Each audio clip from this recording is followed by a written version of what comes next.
See, the postmodern insistence, despite the fact that they claim that there's no uniting meta-narrative, which is a specious claim in my estimation, because I don't know where the uniting ends. If everything's a narrative, there's uniting narratives at every level of analysis. But more than that, their proposition, at least implicitly, has been that the narratives that we do utilize are predicated on power. That's part of the reflection of the subjective. It's like, I'm prioritizing in keeping with my desire to exercise power. And by power, I don't mean ability to maneuver in the world. I mean force and compulsion. And that what we have in the postmodern world is a battleground between different claims of power, and that's all there is. I think the weakness in that, first, one weakness is that it's a confession rather than a description. But the other one is that power games are not iterable and productive and improving across time. They're self-defeating.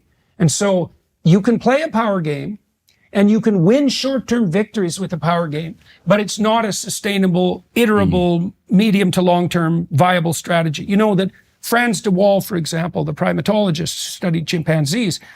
So, you know, we have this trope, and I think it's a consequence of Marxist influence on biologists, that the hierarchies of chimpanzees, for example, which are masculine hierarchies in the main, are predicated on power. You know, the alpha chimp is the most powerful tyrant and he dominates all the others. And that's why he's reproductively successful. De Waal showed very clearly that there are alphas who use power, but they have short reigns, fractious communities, and they're extremely likely to suffer a premature violent death, right? So it is a niche in that you can force compliance, but the stable alphas that de Waal studied were the most reciprocal male chimpanzees of the troop. Right. They made the most lasting friendships. And so that's a whole different model of the mediation of attention, let's say, than one that's predicated on power. So do you think it's fair when you're assessing the postmodern corpus, philosophical corpus? You talked about the subjective element. Where do you think the postmodern claim that power is essentially the dominant narrative, where do you think that fits in with this claim with regards to subjectivity? Yeah, no, that's a good question. I think the postmodern use of the word power is another example of turning a virtue into a vice. I think power properly conceived could be coextensive with our ability to get stuff done. Yeah.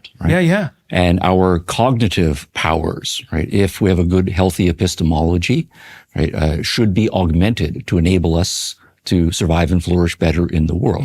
Even cooperatively. That's exactly right. But then if you, however, are skeptical, if you do start with the epistemology, all of the postmoderns do come out of an epistemological training.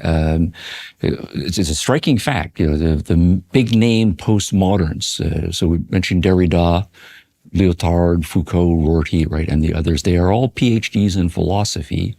They're all doing heavy-duty work in epistemology at their graduate and doctoral level work. And that does come to become the foundation. And because of the time that they are working in, middle part of the 20th century was an extraordinarily skeptical phase for philosophy. The prevailing theories and paradigms that everyone had been excited about had collapsed at that time. So they came of age.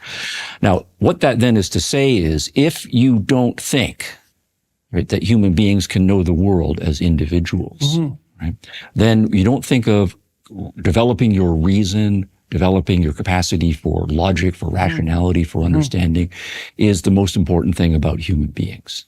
So what then is it to be a human being? And to the extent that you devalue the human cognitive apparatus, then we are going to become closer to chimps.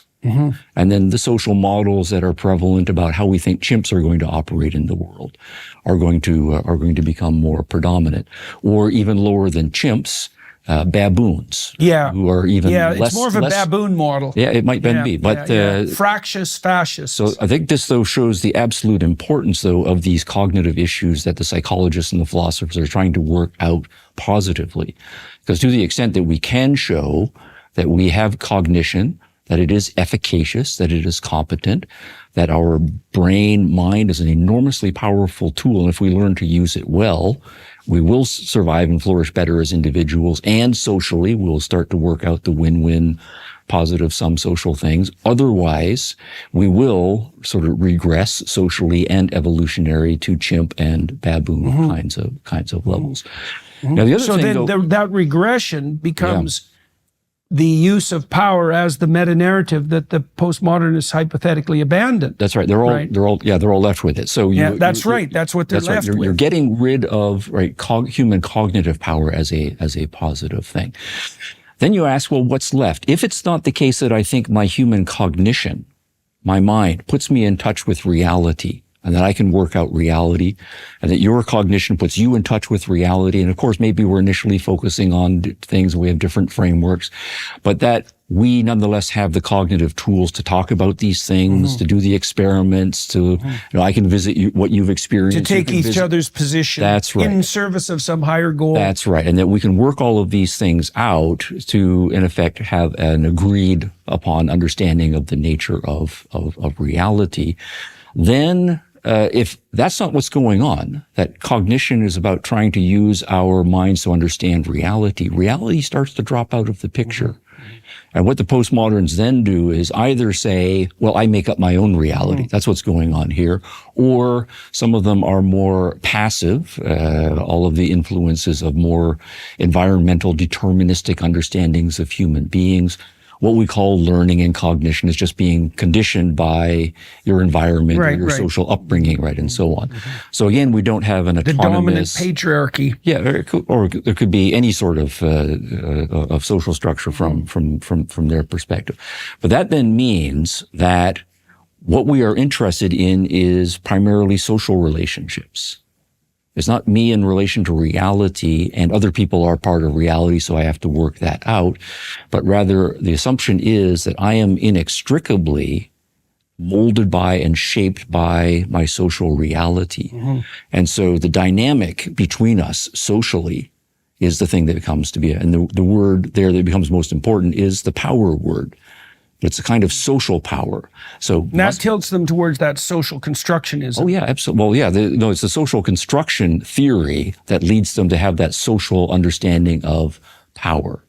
But the power for them cannot be the positive sum kind of power that we're talking about, because that understanding of positive sum power depends on we can figure out the way the world works and do science and technology and make the world a better place and empower ourselves. We can learn better nutrition to make our bodies more powerful. I can understand that you're a rational person, and you can understand that I'm a rational person, so I have to treat you a certain way conversationally, socially, and so forth. So all of the positive sum social stuff is going to come out of that, but the postmoderns have cut all of that away. All you're left with is beings that are conditioned and trying to recondition each other in a social world that is totally social world. And what they then call power just is the influence or tools, including the tools of language, that are now understood as to have nothing to do with the nature of reality, but as being socially constructed themselves. And tools of power. That's right. And so it becomes then necessarily a zero-sum, socially influencing and controlling game. And they reinterpret everything in terms of that. Yeah, okay.